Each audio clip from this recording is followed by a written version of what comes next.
Hi, everybody. If you weren't in class on Friday, January 12th, this is what we're discussing today.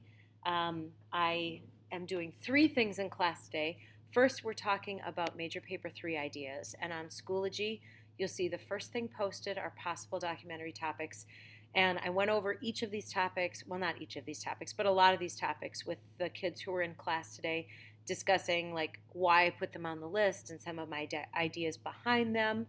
Um, this is just a partial list of activities that you could potentially do in class um, as your potential pitch. They're all ideas, except for the ones that were highlighted, which were actually done last year, that I've been interested in seeing someone do for a while now, but no one has actually done it. Um, if you would be interested in doing any of these ideas on the list or want to know more about any of these and you were absent from class, shoot me an email or chat with me in class about the idea that's on the list so I can kind of clarify you what I was thinking so you can kind of understand it a little bit more. And also, don't feel shy about taking an idea from the list and pitching it to the class. Because even though I've already discussed it in the class, the reason I did is because some of them I'm really excited about and would like to see somebody do. So don't feel shy about that. So that's the first thing we did in class today. And then the second thing we did in class today is in second and seventh period, I went over the synthesis, like two more slides in the synthesis exam thing. We discussed this image and we talked about with is college education worth the cost, how we might use this image to create an argument on the pro side for college education and on the con side for college education. So take a minute, take a look at this slide and determine for yourself, what do you think you could use this slide for to show the negatives of college education or the value of college education, and how you might go about using that. Because I wanted to talk a little bit about using graphs and things like that within your arguments in the synthesis essay. So what the class discussed was that if you take a look at this, the population is divided almost 50% between people who do some bit of college and people who don't do any college. And so you could say on the negative side, like against college education, is since half of the population of adults over 25 in the United States have not had any college, and we know that unemployment and poverty levels are not at 50%, we can say that we know that even without college, people do have some success in life. On the other hand, on the pro side, if you take a look at the little bit of people who do have like a college degree, 2 years through 12 years, however it is that you're looking at right there, you could say that because a small percentage of the country still has achieved that 4-year or that graduate degree education, then that does give those people a legitimate boost in getting jobs. And so, that makes them stand out a little bit more than other people. So those are some examples of ways that you could use this. The next thing we did is I just did a review of the synthesis paper, reminding people that it is a mini research paper and that what you should need to do is devise a thesis and bring in evidence, that you should use 3 sources. Remember, I told you 3 plus 1.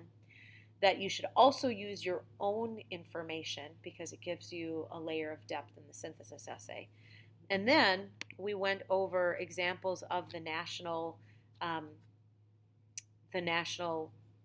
answers for the cost of college education. We looked at this one, which is the one that scored an 8, and I read it out to the class, and we discussed, why it scored an 8. And then we took a look at the last one as well, which scored a 4.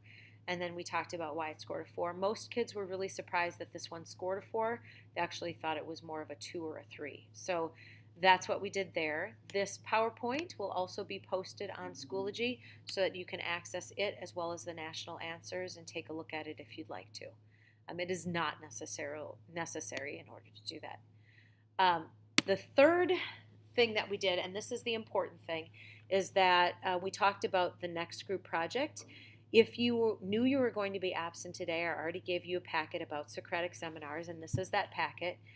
What I told the class is that you're going to be divided into a pair or a group of 3, and you'll be assigned a reading from the reader, and that's on the last page of this packet where you see where the reading assignments are. And then the rest of the packet is information about how to do a Socratic seminar. You will be leading a Socratic seminar based on the reading that you choose within your group. So, pre-seminar activity, you'll be doing like a little thing to kind of get the kids ready and going for reading. You'll be doing a book talk and a discussion as well as a visual aid to go along with that. The book talk is basically giving information about the author or the subject of the reading that students couldn't access within the book. So it's like going beyond what was in the book. The discussion is just like the graded discussions we had first semester, where you come up with a few questions and then the class comes up with a few questions and we sit down and we talk. During the discussion as a seminar group, you'll have to keep track of who spoke and how many times they spoke so that you know who to call on who hasn't spoken yet, or who to give priority to. Like if 2 people raise their hand and want to say something, give priority to the person who hasn't said as much. So that's basically that.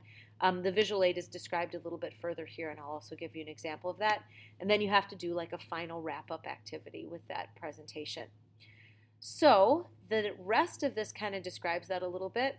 Participant preparation, those are the people who are not in your group who are sitting in and actually doing the discussion. And this is information about what you should do if you're not leading the discussion, but if you're participating in the discussion. And the different reminder of the different types of questions that you can ask. Leader preparation is what you need to do, and it's divided into all the different tasks. Pre-seminar activity, book talk, seminar discussion, and post activities.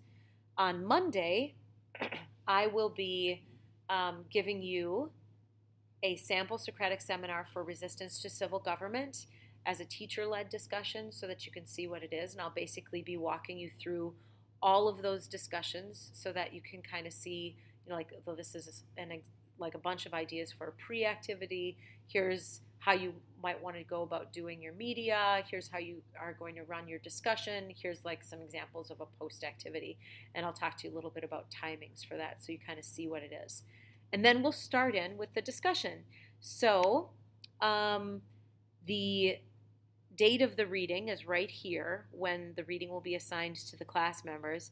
And this is the date of the actual seminar that will happen in class. So that's the day that if you get assigned to that reading, you need to be ready for.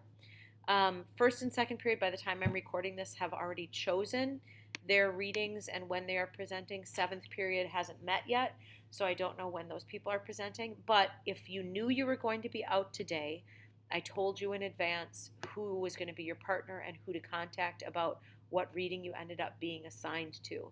So contact that person, and over this weekend, you have 2 things you need to do. First, we're doing this resistance to civil government discussion on Monday. Make sure that you have the assignment, your book in class, and you've prepared some questions like this packet shows for your participation in class on Monday. And then also, before class on Monday, find out from your partner what you've been assigned to read and read it over the weekend so that you're ready to go and can talk to your partner about what you're going to be doing. All right, that's everything. I hope you're having a good weekend if you're at Theater Fest. If you're homesick, I hope you get better. Bye-bye.